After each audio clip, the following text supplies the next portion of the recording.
City news विशेष में आपका स्वागत है। दोस्तों, आयुर्वेद में ऐसी मान्यता है कि व्यक्ति में अगर कोई बीमारी है तो वो कफ, वात और पित्त की असंतुलन के कारण होती है और इसका सीधा संबंध नाड़ी से होता है। और नाड़ी विशेषज्ञ ऐसा होता है जो नाड़ी को देखते ही बता देता है कि मरीज का मर्ज क्या है। इस संबंध में हमने बात करने के लिए स्टूडियो में आमंत्रित किया है बेंगलोर से आए श्री श्री आयुर्वेदिक ट्रस्ट से जो वहाँ के जो सीनियर कंसल्टेंट हैं डॉक्टर लोकेश रतूरी जी, आपका बहुत बहुत स्वागत है। थैंक यू, नमस्कार जी। आपका जबलपुर आना हुआ और हमारा सौभाग्य हुआ कि हम आपको अपने दर्शकों से रूबरू कराएं। आपका बहुत बहुत पहली बात तो धन्यवाद कि आप हमारे को समय दिया आपने। आपका भी धन्यवाद सर। अब बात नाड़ी की है तो सबसे पहले तो मैं ये जानना चाहूँगा आपको कि क्या वाकई में सिर्फ नाड़ी देखकर मरीज का मर्ज बताया जा सकता है क्या? बिल्कुल बताया जा सकता है। आयुर्वेद में कहा है कि दर्शनम स्पर्शनम प्रश्ने परीक्षे च रोगिणाम, रोगी को देखकर फिर नाड़ी को छूकर और अंत में कुछ प्रश्न पूछ करके कंप्लीट डायग्नोसिस होता है। उसी को अष्टविध परीक्षा की 8 प्रकार की परीक्षाएं बताई हैं, 10 प्रकार की परीक्षा, उनमें भी सबसे महत्वपूर्ण बताया गया है नाड़ी परीक्षा को। तो आप देखकर भी बता सकते हैं? बिल्कुल बता सकते हैं। जैसे आयुर्वेद में कहते हैं कि प्रकृति, हर व्यक्ति का प्रकृति अलग अलग होता है और यदि प्रकृति के अनुसार खान पान करे तो रोग आ ही नहीं सकता। अभी आपने बताया कि वात पित्त कफ ही मूल कारण है स्वास्थ्य के भी और रोग के भी जी। कि वात पित्त कफ को अगर हम बैलेंस करना सीख जाएं तो कभी बीमार पड़ ही नहीं सकते। और कोई भी रोग उठा लो, कॉमन कोल्ड टू कैंसर, अगर आप वात पित्त कफ को बैलेंस करते जाओगे तो कुछ समय में वो रोग भी ठीक हो जाता है, एक दिन में नहीं होता। अब जैसे रोग को आने में भी समय लगता है, जाने में भी कुछ समय लगता है। तो मैं पूछा था सवाल दर्शन से आपका प्रश्न मैं बता रहा हूँ कि हाँ। दर्शन से जो है हमारा रोग का प्रकृति के बारे में, तो हमारा जो 5 भौतिक संगठन है उसमें 7 प्रकार की प्रकृतियाँ बताई हैं। एक है वात प्रकृति, एक है पित्त और एक है कफ। 3 इनका मिला जुला है, वात पित्त, पित्त कफ, कफ वात। तो वात प्रकृति में आकाश और वायु तत्व की प्रधानता होती है। वात वाले दुबले पतले चंचल होते हैं, 35-45 किलो के बीच वजन होता है, कभी मोटे नहीं हो सकते। उनको बोलते हैं घी के घड़े में भी रखोगी तो भी मोटे नहीं हो सकते। अच्छा। दूसरी होती है पित्त प्रकृति, जिनमें अग्नि तत्व ज़्यादा है। पित्त प्रकृति वाले तेज स्वभाव के रहते हैं, एक्टिव रहते हैं, दिखने के सुंदर रहते हैं, परफेक्शन पसंद होता है और गुस्सा थोड़ा जल्दी आता है। तीसरी होती है कफ प्रकृति, जिनमें जल और पृथ्वी तत्व ज़्यादा रहता है। मोटे सुस्त और आलसी लोग कोई भी काम टाइम पे नहीं करेंगे और खुश रहते हैं, मस्त रहते हैं। ये जो नाड़ी जो देखने की जो पद्धति है, हाँ जी, ये कितनी पुरानी है? ये हजारों साल पुरानी प्रक्रिया है और भगवान शंकर से नाड़ी ज्ञान शुरुआत हुआ है। और देखो, आपने सुना होगा कि नाड़ी कणाद ने, रावण ने नाड़ी परीक्षा पे काफ़ी कुछ ज्ञान दिया है। और नाड़ी परीक्षा आयुर्वेद तो बिना इसके वात पित्त कफ के चलता ही नहीं है। बहुत सरल भी है और बहुत जटिल भी है, मैं दोनों शब्दों में कहूँगा। इसलिए इसको एक तरह का मर्म बताए, सीक्रेट बताया कि हर कोई इस ज्ञान का अधिकारी नहीं है। बेसिक वात पित्त कफ तो कोई भी सीख सकता है, लेकिन इसका जो असली मर्म है ये बहुत गहरा राज इसमें छुपा होता है, जिसके लिए आपका आध्यात्मिक इनपुट होना जरूरी है। क्या कहा जाता था कि ये मुस्लिम समाज में जो महिलाएं होती हैं उनका मर्ज देखने के लिए नाड़ी विशेषज्ञों को रखा जाता रहा। ये भी बताया जाता था कि उनकी कलाई में धागा बांध कर भी नाड़ी विशेषज्ञ है उनका मर्ज बता देते। ये सही है क्या? कुछ हद तक ये सही है, उसका यही मैं बताना चाहता हूँ आपको। इसके लिए आध्यात्मिक पुट इसलिए ज़रूरी है कि शरीर और मन, इन दोनों का जब समन्वय ठीक रहता है तो आदमी स्वस्थ रहता है। और इसमें जब विकार पैदा होता है तो वो नाड़ी में उसकी गति परिलक्षित होती है। जो शरीर में वात का विकार होता है तो बोलते हैं नाड़ी सांप की तरह चलती है। कैसे चलती है? सांप को देखो अपने एकदम दाएं बाएं, तो जैसे हम नाड़ी पे हाथ रखते हैं तो उंगलियों के नीचे दाएं बाएं ऑसिलेशन मिलते हैं और बड़ी तेज़ी के साथ मिलते हैं। तो ये निश्चित पता है कि नाड़ी में वात का प्रकोप है। अगर नाड़ी उछलती है, जैसे नाड़ी पे हाथ रखा तो उंगलियों को धक्का मारती है नाड़ी ऊपर को, तो उसको कहा काक मंडूक गति। अब जैसे कौवा चलता है उछल के साथ चलता है, और मेंढक तो एकदम बड़ा जंप लेता है। तो बड़ा जंप है तो उसको मेंढक का मानते हैं, छोटा है तो काक मानते हैं, कौवे का गति मानते हैं। तो वो पित्त का जो है लक्षण परिलक्षित करता है। और तीसरा है नाड़ी अगर एकदम मंद हो जाए, नाड़ी भी कई बार तो रखते फील भी नहीं होती कि है भी, मंदता कफ का लक्षण है। तो जैसे हंस पारावत बताया गया कि हंस कैसे चलता पानी में, एकदम चिपक के। तो नाड़ी अगर चिपक के बहुत मंदता के साथ चले तो नाड़ी में कफ का प्रकोप है। तो ये नाड़ी की सिर्फ गति से पता लगता है। आपके हिसाब से नाड़ी चलना कैसी चाहिए? हाँ, बहुत अच्छा क्वेश्चन है। इसको कहा है गंडूपद कृमि शास्त्र में कहा है। केंचुआ आपने देखा तो केंचुआ में सेगमेंट बने होते हैं, और केंचुआ अक्सर सीधी लाइन में चलता है, पीछे के सेगमेंट श्रिंक होते हैं और आगे का इलोंगेट होता है। तो पीछे से श्रिंक हुआ, आगे से इलोंगेट हुआ, पीछे से श्रिंक हुआ, आगे से इलोंगेट हुआ। तो एक सीधी रेखा में अगर नाड़ी में ऐसे जो है कुछ चलते हुए धीरे से, जैसे पीछे इलोंगेशन हो रहा और कॉन्टैक्ट हो रहा, आगे इलोंगेट हो रहा। आज की आपाधापी के इस युग में कितनों की नाड़ी आपको अच्छी सही मिलती जो आप चाहते हैं? मेरे हिसाब से तो अभी तक मैंने देखा कि मुझे कम से कम 500 में से एक नाड़ी मिलती है जिसमें गंडूपद कृमि गति होती है। 500 में से एक मिलती है, ऐसा नहीं मिलती है। तो मतलब 1000 में सिर्फ 2 आदमी स्वस्थ हैं आपके हिसाब से? बिल्कुल सही कह रहे हैं आप। ये क्या कारण आपको लगता है? वही आजकल का खान पान, रहन सहन, भागदौड़ की जिंदगी और प्रदूषण सबसे ज़्यादा, शरीर से ज़्यादा। हम तो, आप तो शारीरिक प्रदूषण तो देखते होंगे, हवा में है, पानी में, इससे ज़्यादा मेंटल पॉल्यूशन है। Mental pollution. हाँ। अच्छा, आप ये बताएं कि ये जो पद्धति है ये काफ़ी पुरानी है, बावजूद उसके ये अच्छी भी है क्योंकि इसको सिर्फ देख कर ही, आपको छू कर ही आपका मर्ज बता दिया जाता है। बावजूद उसके ये जो विधा है, ये जो कला है, ये मर क्यों रही है? सर, ये बहुत बड़ा प्रॉब्लम रहा। आपको पता होगा कि हिंदुस्तान मुग़लों के आक्रमण 300-400 साल, फिर उसके बाद बच्ची कुची कसर वो अंग्रेज़ों के आक्रमण से, उसके बाद भी जिंदा है। तो ये आश्चर्य की बात है। तो इसको आप अभी तक ये जो विधा बची है, आपको लगता है कि ये जो बची है उतना ही बहुत है, ये भी संतोषप्रद है? नहीं, इसमें बहुत कुछ काम करने का ज़रूरत है। मैं पिछले 16 साल से पूज्य गुरुदेव के साथ हूँ। अभी तक मैंने कम से कम 300 से 400 के लगभग आयुर्वेदाचार्य जो हैं उनको नाड़ी विद्या सिखाया है, और अभी अमेरिका में 13 एलोपैथिक एमडीज़ को नाड़ी विद्या सिखाया है। तो हमारे यहाँ नाड़ी परीक्षण का लगातार शिविर चलते रहते हैं। आयुर्वेदिक डॉक्टर्स जुड़ते जा रहे हैं और उनको नाड़ी विज्ञान का जानकारी दे रहे हैं। पूरा ट्रेनिंग मॉड्यूल हमारे पास है। ये बात सही नहीं है कि जो मरीज है, जो इंसान है, जो व्यक्ति जब नाड़ी वैद्य के पास आता है वो इसको पहले मजाक में लेता है, वो चलो एक बार चलते हैं, मगर सीरियसली नहीं लेता। आप ये मानते हैं कि नहीं मानते हैं? कुछ लोग आते हैं आजमाने के लिए।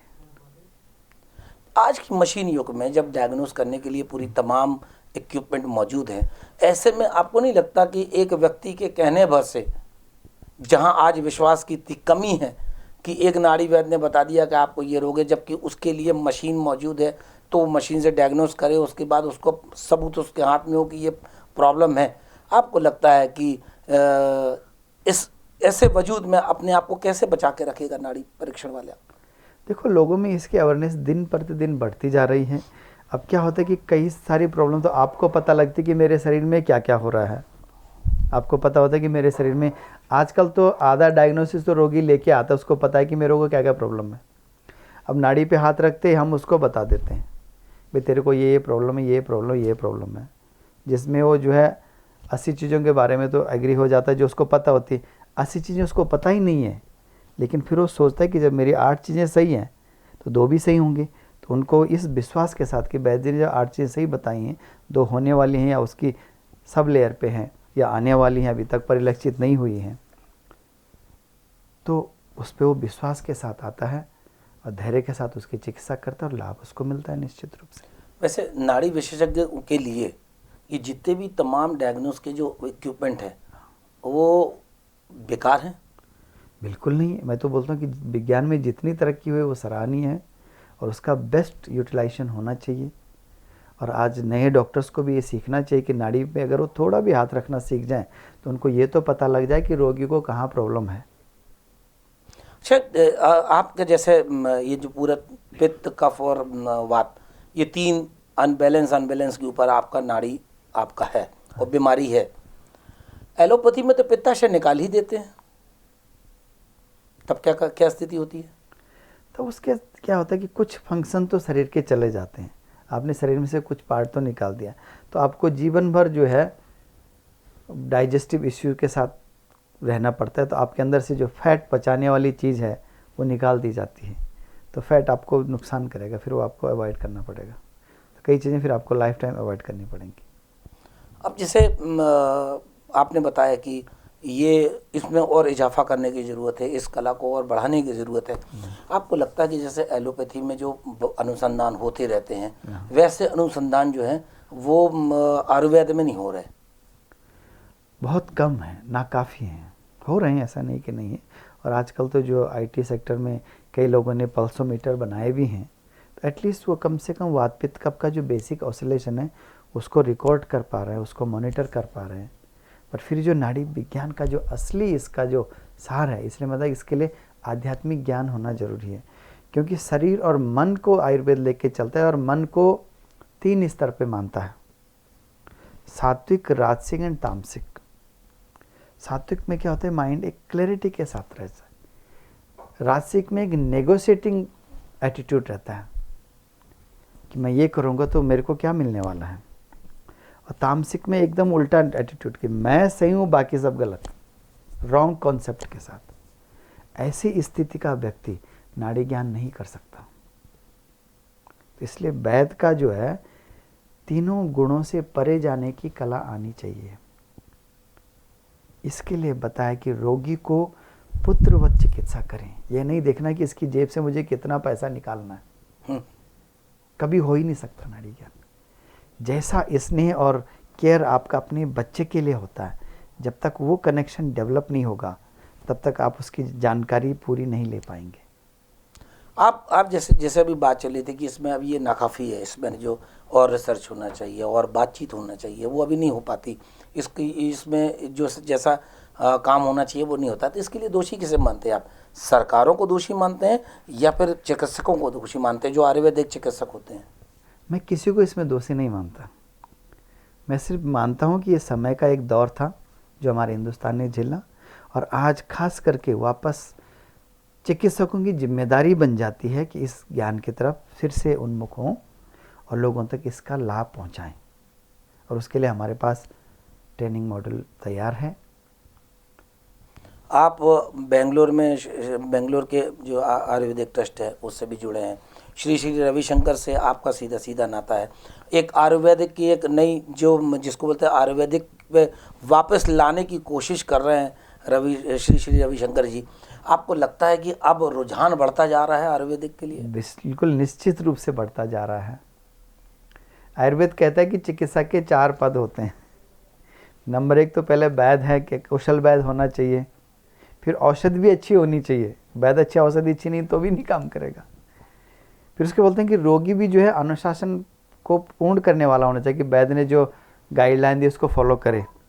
तो लोगों में सत्व भी होना चाहिए। आपने बताया कि ये नहीं खाना, ये नहीं खाओ, ठीक उसका उल्टा बिहेव करेगा तो भी चिकित्सा पूर्ण होगी। और फिर उसका परिचारक, उसकी जो सेवा शुश्रूषा कर रहा है वो भी अच्छा होना चाहिए। तो चारों का जरूरी है चिकित्सा पूर्ण होने के लिए। तो अभी ये श्री श्री रविशंकर जी जो कर रहे हैं, जो आयुर्वेदिक के भी वो लेके आ रहे हैं, मेडिसिन भी लेके आ रहे हैं, नए नए तरीके ईजाद कर रहे हैं, तो आपको लग रहा है कि उससे लोगों को कितना फ़ायदा हो रहा है? निश्चित पूरे विश्व में एक नई जागृति आयुर्वेद को लेकर के हैं, और ख़ास करके आर्ट ऑफ लिविंग के प्रोग्राम्स 150 देशों से भी ज़्यादा जगह अपने प्रोग्राम्स हो रहे हैं। और अभी हर जगह अपना सिर सिर आयुर्वेदा और सिर सिर योगा लोगों में बहुत प्रचलित हो रहा है। और हमारे वैद्य भी जो है, पहले मैं अकेला यूरोप में था, अभी मेरे 6 स्टूडेंट यूरोप में घूम रहे हैं। मैं 13 साल यूरोप में रहा, अभी पिछले 3 साल से मैं अमेरिका जाता हूँ, 6 महीने इंडिया रहता हूँ, 6 महीने अमेरिका रहता हूँ। तो वहाँ पे भी एलोपैथिक एमडीज़ को हमने अभी आयुर्वेद और नाड़ी विज्ञान के लिए प्रेरित किया और उनको ट्रेन किया है, और वो लोग उसका रिजल्ट देख रहे हैं कि उनको डायग्नोसिस में इतना मदद मिलता है कि सीधा पता लग जाता है कि इसको प्रॉब्लम यहाँ है। आप जब नाड़ी देखते हैं और बताते हैं कि तुम्हारा मर्ज ये है, फिर दवाई जो देते हैं आप वो भी आयुर्वेदिक होती है? बिल्कुल निश्चित आयुर्वेदिक होती ये जो बीएमएस जो डॉक्टर होते हैं जी। ये एलोपैथी की दवाइयाँ लिखने लगे, अब उनको खुद का भरोसा जो है आयुर्वेद से कम होता जा रहा है। ये प्रॉब्लम मेरे साथ भी था सर, जब मैंने आयुर्वेद शुरू किया कि मैं दवा लिखता था तो काम ही नहीं करती थी, तो मैं भी परेशान हो गया। तो वही प्रॉब्लम उनके साथ भी है कि वैद्य ने तो अच्छी दवाई ली, रोग ठीक हो ही नहीं रहा। तो आर्ट ऑफ लिविंग में आने से पहले मैं सिर्फ 10 दिन का दवा देता था और जड़ी बूटी मंगाता था। अगर आप मेरे पास है, मैं आपको बोलूँगा ये जड़ लाओ, ये बसम, ये पिस्ती लेके, और फिर सामने में लाओ, तो लोगों को छाले पड़ते थे हाथ में घोटते घोटते, और 10 दिन में रोगी ठीक होता था। तो आर्ट ऑफ लिविंग में आने के बाद सबसे पहला काम हमने किया कि विशुद्ध आयुर्वेदिक तरीके से औषधियों का निर्माण। आज भी मार्केट में बहुत अच्छी आयुर्वेदिक औषधियाँ उपलब्ध हैं जो क्वालिटी के मानक पे काफ़ी अच्छी हैं, और मैं बोलूँगा अपना जो सिरसा वैद्य का मेडिसिन है द बेस्ट है, वो आप खुद अपने अनुभव से देख सकते हैं। ये जो जैसे आपने भी कहा कि जो पहले मैं भी उस दौर से गुजरा, बिल्कुल। तो क्या ये जो कहा जाता है कि आयुर्वेद में जो है जो इलाज लेट हो, मतलब जिसका बोलते हैं कि मर्ज लेट ठीक होता है, एलोपैथी में तुरंत उसको थोड़ा सा रिलीफ मिल जाता है, इसीलिए व्यक्ति के पास अब समय नहीं है, तुरंत रिलीफ होना चाहता है, इसलिए वो एलोपैथी पे जाना है, ये ऐसा लगता है आपको? नहीं, वो एक आज की फास्ट लाइफ है कि जैसे किसी को पेन है तुरंत रिलीफ चाहिए, फॉर दैट मोमेंट एलोपैथी लेने में कोई नुकसान मैं तो अभी भी बोलता हूँ कि नहीं है। जहाँ पे जो ज़रूरत हो वहाँ पे लो, लेकिन आपको ज़रूरत क्या है ये कौन बताएगा? इसके लिए मैं चाहता हूँ कि सारे चिकित्सक एक प्लेटफॉर्म पे आएँ, और जहाँ पे एलोपैथी का ज़रूरत हो वहाँ पे एलोपैथी का इस्तेमाल करें। जो रोग एलोपैथी से नहीं ठीक हो सकता उसको जो है अल्टरनेटिव मेडिसिन पे भेजें, उसको चाहे आयुर्वेदिक में भेजें, चाहे होम्योपैथी में भेजें, चाहे मैग्नेट थेरेपी में भेजें, चाहे फिजियोथेरेपी में भेजें। तो प्रॉपर रेफरल होना चाहिए, और इसके लिए बेसिक आयुर्वेद का ज्ञान सबको होना चाहिए। अब जैसे कैंसर, एड्स, ऐसी बीमारियों पर बातें होती है, और अब ये दावा भी किया जा रहा है कि आयुर्वेद में कैंसर और एड्स जैसी बीमारियों का इलाज भी है। आप ये दावे के साथ कह सकते हैं कि आयुर्वेद में इसका इलाज है? देखो, जहाँ तक मैं तो अपने अनुभव के आधार पे कहूँगा कि आयुर्वेद में एक तो अर्बुद बोलते हैं जहाँ पे ट्यूमर हो जाता है, उसका क्या है कि व्रणवत चिकित्सा करें। जैसे घाव को आप काट पीट के साफ़ कर देते हैं, ऐसे उसको साफ़ कर दो, और उसके बाद कुछ दिन हल्दी खिलाओ, कांचनार है, कांचनार गूगल है, ये खिलाओ, ठीक हो जाता है, दोबारा नहीं होगा। फिर होता है, फिर देखा जाएगा तब का तब। लेकिन जो आजकल जो लेजेंस हैं, जो एग्रेसिव कैंसर है, उस स्थिति में जब तक आप शरीर का शोधन नहीं करोगे, वो शरीर के अंदर जो विकृति आई है, तो उसमें बिना पंचकर्म, उसमें बोलते हैं पूर्व कर्म के बिना पंचकर्म, जैसे पंचकर्म से पहले पूरी तैयारी करते हैं शरीर की, वो करके सडन आपका बमन करा दिया या सडन विरेचन करा दिया, तो रोग का बल आधा रह जाता है। तो रोग का बल तो आपने आधा कर दिया, इधर से आपने जो है इम्यूनिटी बढ़ाने वाली औषधि और आहार विहार ले लिया, इम्यूनिटी बढ़ गई, तो आप उससे लड़ सकते हो और उसको ठीक कर सकते हो। और वही मैंने बताया कि अगर आपको वात पित्त कफ को बैलेंस करने की कला आ गई, एक तो अप्रोच आपकी जड़ को काट रही है, एक अप्रोच आपकी टहनियों को काट से। इसमें आयुर्वेद में कहा है रोग प्रत्यनिक चिकित्सा,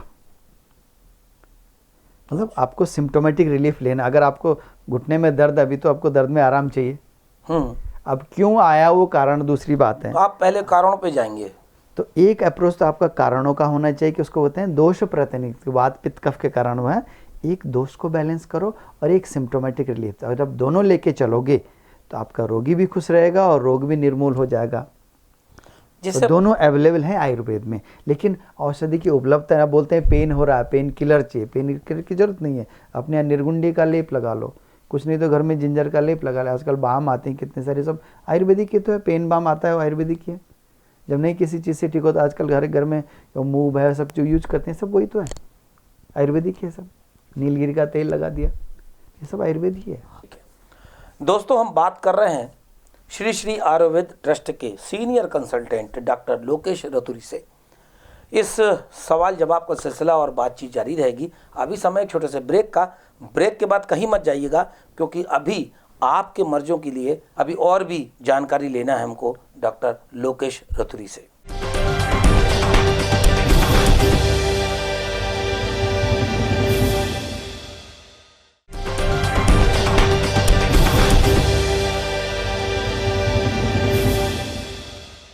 ब्रेक के बाद एक बार फिर स्वागत है दोस्तों। हम बात कर रहे हैं आयुर्वेद से जुड़े सवालों की, और हमारे जवाब देने के लिए हमारे पास बेंगलोर से आए हैं, बेंगलोर से जो जबलपुर आए हैं, नाम है डॉक्टर लोकेश रोत्री से।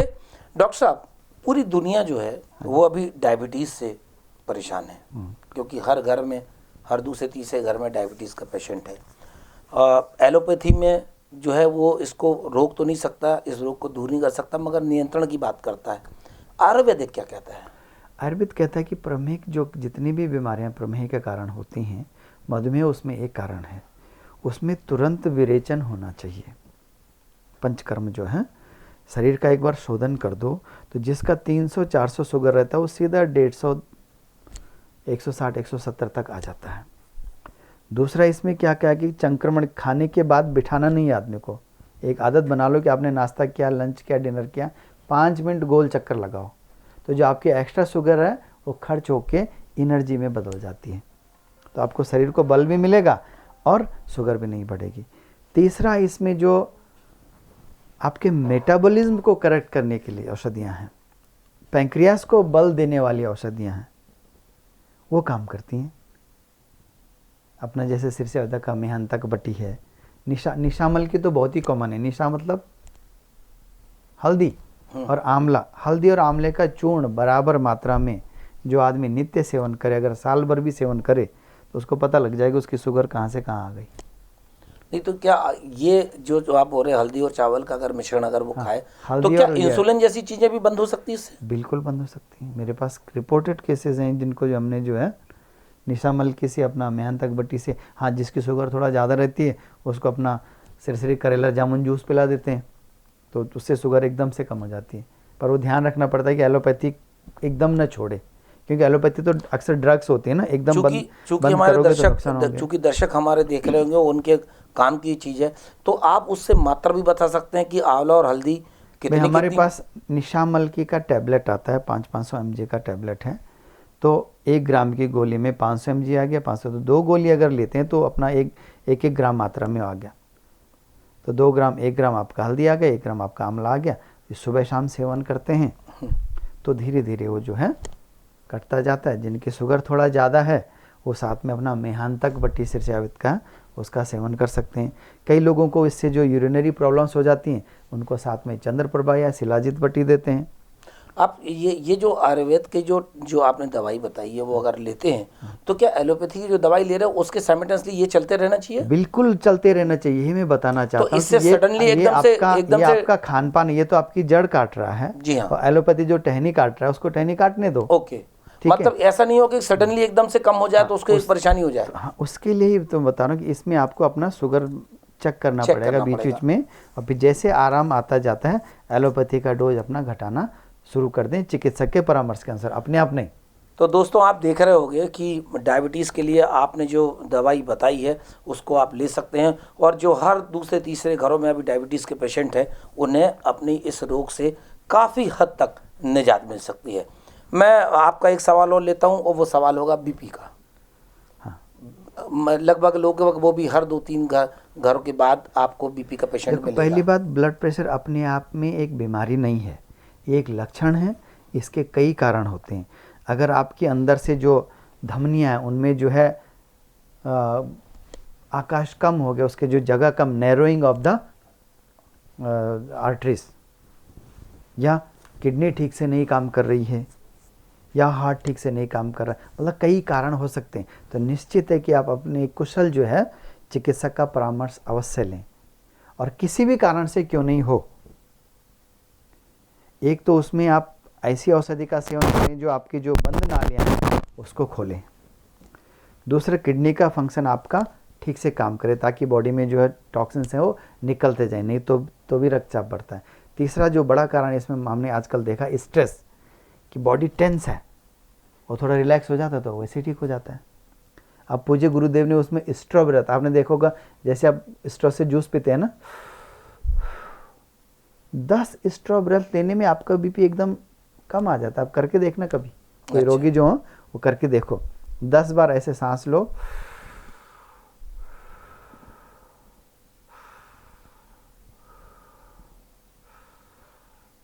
तो आपका कहना है कि वो ब्रीदिंग ऐसी ब्रीदिंग करे तो उससे बीपी ब्रीदिंग नॉर्मल हो एक्सरसाइज जाएगा। से। दूसरा, जिनमें हृदय संबंधित बीमारियां हैं उनको अर्जुन का सेवन जरूर करना चाहिए। अर्जुन अपने आप में कसाय रस होता है, बॉडी में फैट कोलेस्ट्रॉल को भी कम करता है, गैस्ट्रिक हीलिंग होता है और हृदय को बल देने वाले होता है। साथ में मुनक्का है, अनार है, ये हृदय को बल देते हैं। तो ऐसी औषधि जो हृदय को भी बल दे और कोलेस्ट्रॉल को भी कम करे। साथ में गिलोय ले सकते हैं, गिलोय बहुत अच्छा होता है। शिलाजीत है, शिलाजीत बहुत अच्छा होता है। लेकिन इसमें वैद्य के परामर्श जरूर लें आप, खाली अपने आप जो है ना लें। जो ब्लड प्रेशर ऑलरेडी जिनका बढ़ा हुआ है उनके लिए अपना सिर से अवदा का नव हृदय कल्प हमने औषधियों का ऐसा सम्मिश्रण है जो आपके हार्ट को भी बल देता है और किसी भी कारण से आपका ब्लड प्रेशर बढ़ा हुआ उसको धीरे धीरे धीरे सामान्य ले आता है, एक दिन में नहीं कम करेगा। तो उसके साथ अपना जो एलोपैथी मेडिसिन ले रहे हैं वो लेते रहें और धीरे धीरे अपने डॉक्टर से कंसल्ट करके आप मिनिमल डोज पे आ सकते हैं और बंद भी हो जाता है कई लोगों का। अब लोकेश जी, ये मैं जानना चाहूँगा कि जैसे बड़े बड़े अस्पताल जो हैं वो खुलते हैं, हाँ जी, सरकार भी खोलती है बड़े बड़े अस्पताल और निजी लोग भी अपने अस्पताल खोलते हैं, लेकिन आयुर्वेद का एक बड़ा अस्पताल खोले या कोई खोलना चाहे ऐसी सूचना बहुत कम आती है। आपको लगता है कि इसको ना खोलने का कारण क्या है? लोगों में आज भी आयुर्वेद के प्रति विश्वास कम है, ये बढ़ रहा है, इसमें कोई शक नहीं है, लेकिन उस कंडीशन पे नहीं पहुंचा है कि एक बड़ा हॉस्पिटल खोला जाए आयुर्वेदिक का। अगर हम बाबा श्री रविशंकर जी की बात करें, रामदेव बाबा की बात करें, तो आप जरूर आयुर्वेदिक की तरफ हमारा बहुत बड़ा हॉस्पिटल अभी जो है, बहुत बड़ा हॉस्पिटल बेंगलोर में है। बेंगलोर में, मैं बेंगलोर की नहीं, मैं शहरों की बात कर रहा हूँ, जिलों की बात कर रहा हूँ।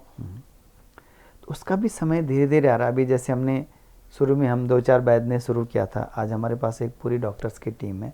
तो देखो सारी कंपनियां औषधियां बना रही हैं, लेकिन वैद्य पे काम बहुत कम लोगों ने किया।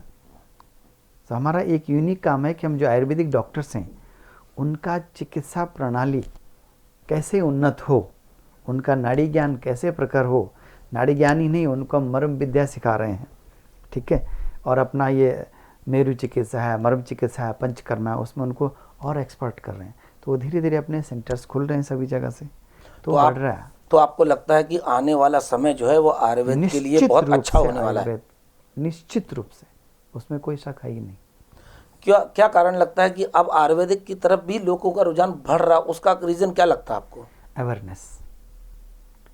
इंडिया में तो अभी इतना कम है। बाहर अगर आप जाते हैं तो कोई भी औषधि अगर आपको लिखी जाती है तो फार्मेसी वाला आपको जो है उसके साइड इफेक्ट प्रिंट करके देता है।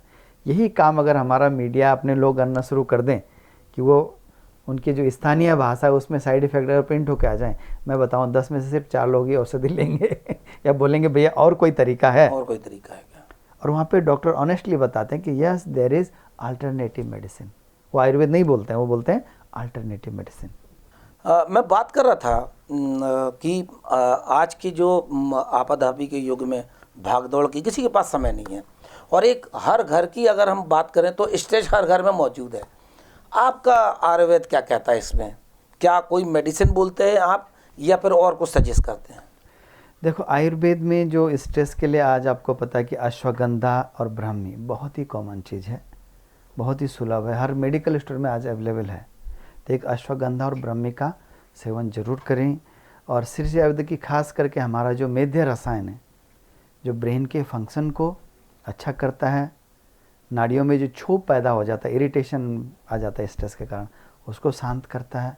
और बेस्ट रिजल्ट अपना आर्ट ऑफ लिविंग की जो दिव्य सुदर्शन क्रिया है, अब मेडिकल साइंस ने भी रिसर्च किया कि 20 मिनट के अंदर अंदर जो स्ट्रेस हार्मोन कोर्टिसोल और लैक्टेट है वो सुदर्शन क्रिया से एकदम नॉर्मल आ जाता है।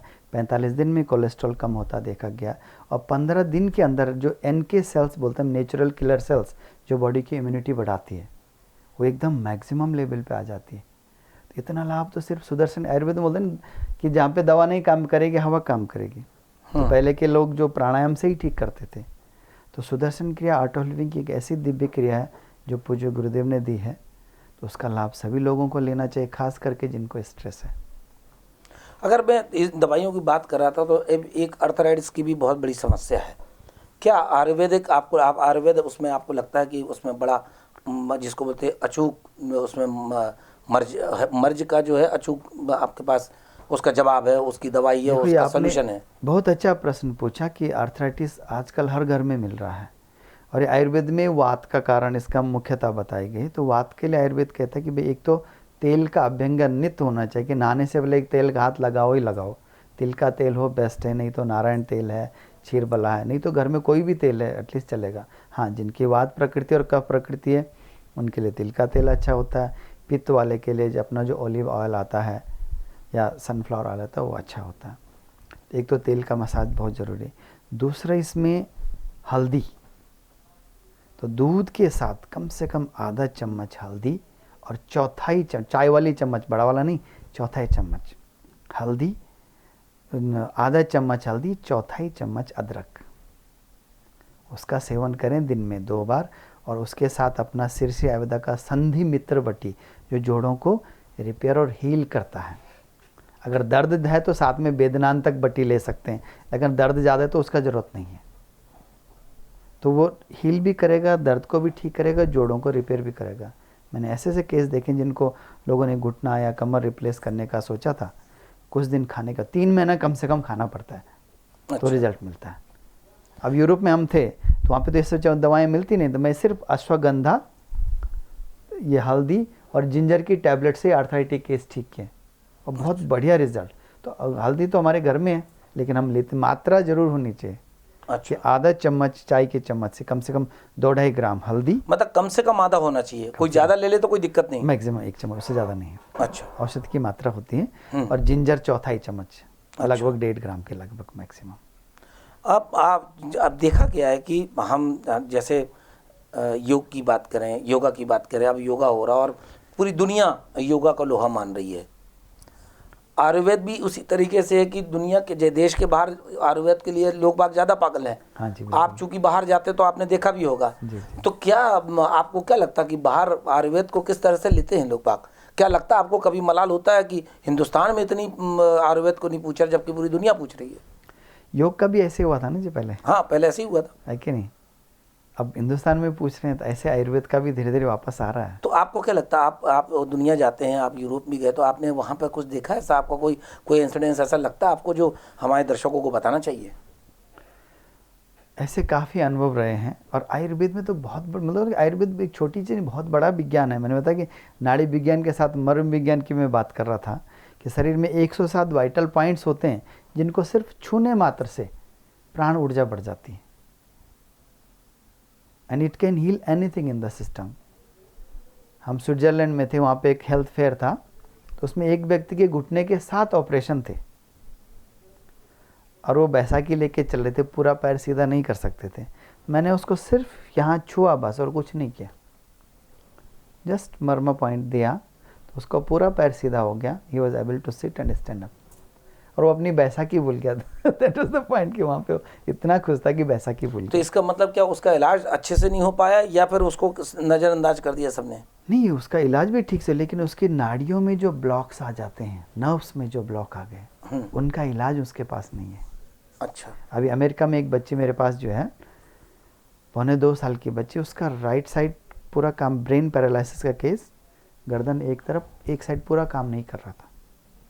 बच्ची बोलती नहीं थी, वो खाना भी पूरी तरह से मुंह में नहीं जाता था। सिर्फ उसका हमने वहाँ पे आयुर्वेदिक पोटली का जो मसाज होती है और मरमा, और कुछ नहीं किया। फिर उसकी माँ को ही मैंने बोला, मैंने कहा तू आके मरमा सीख ले, इस बच्चे को घर पे मरमा कर। तो उसकी माँ, हमारा जो मरमा थेरेपिस्ट ट्रेनिंग होता है वहाँ पे, उसने वो ज्वाइन किया, घर पे बच्चे को रोज़ मरमा दिया, पोटली बनानी सिखाई, कैसी पोटली की मसाज करते हैं। नहीं तो वहाँ पे सब कुछ एक्सपेंसिव होता है। हाँ, तो आज वो लड़की को, आज वो बच्ची चल रही है, बोल रही है, और इससे ज़्यादा क्या हो सकता है सिर्फ 2 साल के अंदर। डॉक्टर साहब आप जबलपुर आए हैं, तो आप जबलपुर के लोगों को किस तरह से लाभ मिलेगा आपकी सेवा लेने का? मैं यहाँ पे अगले 3 दिनों उपलब्ध हूँ और जानकारी भैया लोग आपको बताएंगे, ऑर्गेनाइज़र अपने जो हैं। तो ये कि नाड़ी परीक्षा के लिए कम से कम 2-3 घंटा खाली पेट होना चाहिए, बेस्ट 3 आवर्स, या कुछ खाने के 3 घंटे बाद। ठीक, चलिए, बहुत अच्छा है डॉक्टर लोकेश जी। आप आयुर्वेद के लिए आप जो समाज में काम कर रहे हैं, निश्चित तौर पे जो एलोपैथी के जो साइड इफ़ेक्ट्स हैं वो लोगों को जो कम होंगे, आयुर्वेदिक की तरफ लोगों का रुझान बढ़ेगा और वह अपना जो है मर्ज है वो ठीक कर पाएंगे। आपका बहुत बहुत धन्यवाद। आप सिटी केबल के लिए आपने समय निकाला, हमारे दर्शकों को सवालों का जवाब दिए, आपका बहुत बहुत धन्यवाद। धन्यवाद। दोस्तों, हम बात कर रहे थे श्री श्री आयुर्वेद ट्रस्ट के सीनियर कंसल्टेंट डॉक्टर लोकेश रतूरी से। खबरों का सिलसिला जारी रहेगा, देखते रहिए सिटी न्यूज़।